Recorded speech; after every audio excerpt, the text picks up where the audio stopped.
Hey guys, welcome back to UpClick. In this video, I'll be showing you, we discuss with you how to check PayPal limits. But first, check our special offer in the description. So let's get started. So if you want to check your PayPal limits here, and let's just say you want to know what's restricted with your account, well, there are a few things that you may want to know here. Now, the thing with PayPal is we have two statuses inside PayPal here. So we have the unverified and the verified status.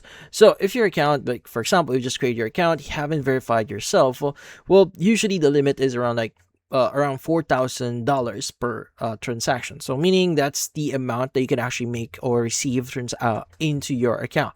But then again, if you verify your account, like especially if you have a business account here and you want to do some business, well, per transaction you can actually utilize around like $60,000 per transaction. So that's quite a lot, and there's no specific limit of how much you can actually receive on a specific month or day. So per transaction it's just limited to 60,000, but again, that's the whole limit here.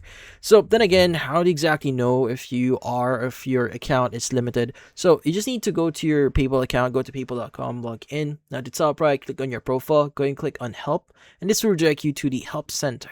Now inside the help center, you want to scroll down a bit here. You want to go to the resolution center.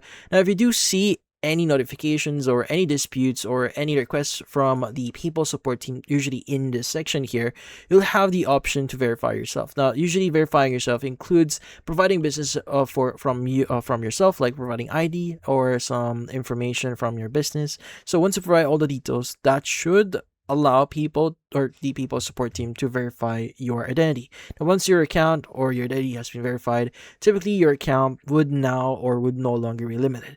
But then again, you may want to make sure that you've provided all the necessary information. If you do see or receive any notifications in your account, like at the top right here, make sure to view that and see if necessary documents should be sent to them so that your account will no longer be restricted.